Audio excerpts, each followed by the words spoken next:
Election जैसे जैसे नजदीक आता है वैसे ही सत्ता पक्ष और विपक्ष एक दूसरे पर आरोप लगाना शुरू कर देते हैं। ठीक ऐसा ही अब बिहार में हो रहा है। इलेक्शन जैसे जैसे नजदीक आ रही है वैसे वैसे राजनीतिक सरगर्मी तेज हो रही है। दरअसल कांग्रेस नेता पवन खेड़ा और नेता प्रतिपक्ष तेजस्वी यादव ने राज्य की नीतीश सरकार पर 70,000 करोड़ से अधिक के महाघोटाले का सनसनीखेज आरोप लगाया है। ये आरोप नियंत्रक एवं महालेखा परीक्षक यानी CAG की रिपोर्ट के खुलासे पर आधारित है, जिनमें विभिन्न विभागों की ओर से फंड के उपयोगिता रिपोर्ट जमा न करने का उल्लेख किया गया है। अब इसे लेकर गुरुवार को पटना की सड़कों पर विशालकाय पोस्टर लगाने इस मुद्दे के बड़े पैमाने पर प्रचार किया जा रहा है, जिन पर लिखा हुआ है कि CAG का खुलासा बिहार में महाघोटाला 71,000 करोड़।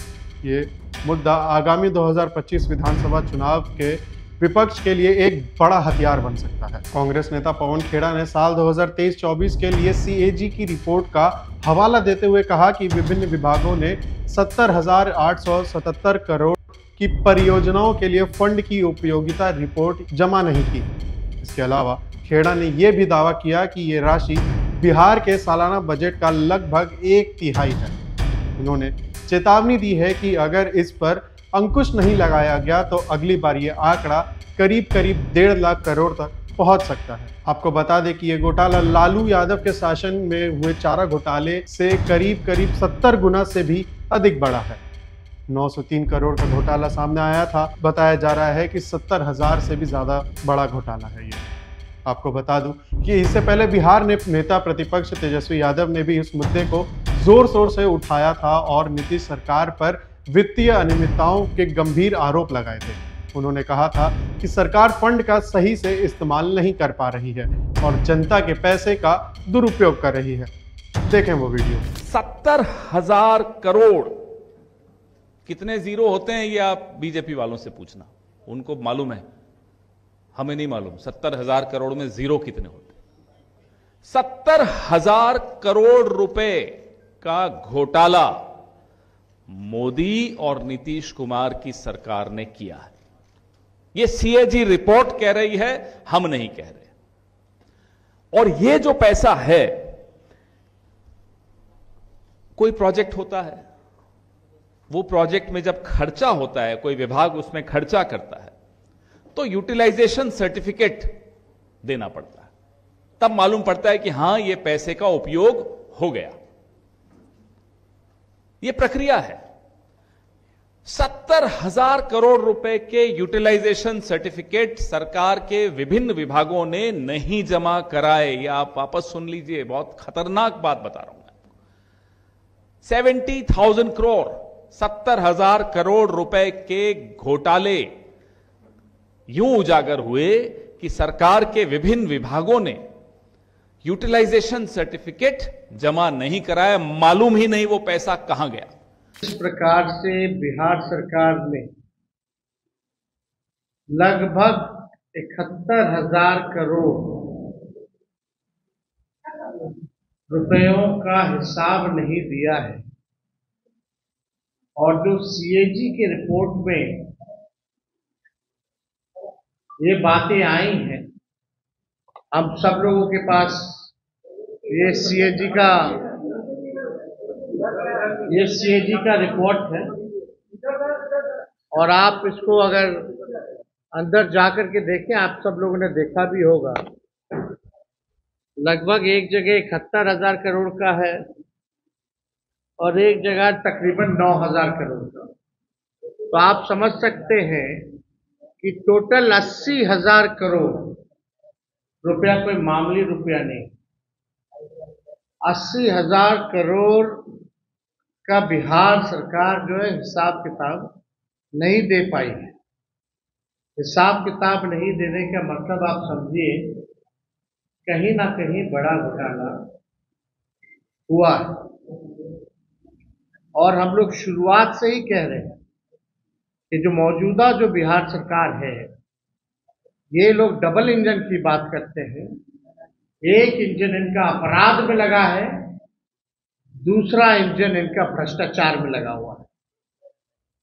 एक तरफ लॉ एंड ऑर्डर का क्रिमिनल डिसऑर्डर हो चुका है और अपराध ही जो है अब सरकार चला रहे हैं। अब तेजस्वी ने हाल ही में हुए संपन्न विधानसभा सत्र में भी इस मुद्दे को उठाया था। दोनों नेताओं का निशाना नीतीश कुमार की अगुवाई वाली एनडीए सरकार पर है, जिस पर वे गंभीर वित्तीय अनियमितताओं के आरोप लगा रहे हैं। विपक्ष इसे सीधे तौर पर भ्रष्टाचार का सबूत बता रहा है, जबकि सरकार इसे प्रोसेस की कमी कहकर बचाव कर रही है। बिहार के डिप्टी सीएम सम्राट चौधरी ने जवाबी प्रेस कॉन्फ्रेंस कर कहा कि ये मामला उस समय का है जब तेजस्वी यादव ये खुद डिप्टी सीएम थे।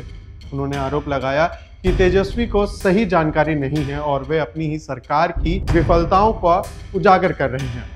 सम्राट ने यह भी दावा किया था कि महालेखाकार के समक्ष हर खर्च का हिसाब दिया जा रहा है। इतना ही नहीं, इसके बाद सम्राट चौधरी खुद की पार्टी की ही बड़ाई करने लगे थे।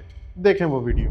बिहार के विकास में खर्चा किया गया और ये समीक्षोपरांत सब रिपोर्ट इसको पूर्ण किया जाएगा और सीएजी को एक एक जवाब भी देने का काम सरकार करेगी, क्योंकि कल वित्त सचिव के द्वारा इसकी पूरी जानकारी दे दी गई थी। उसके बाद भी नेता विरोधी दल और महागठबंधन के लोग कह रहे हैं कि कोई सरकार नहीं कह रहा है।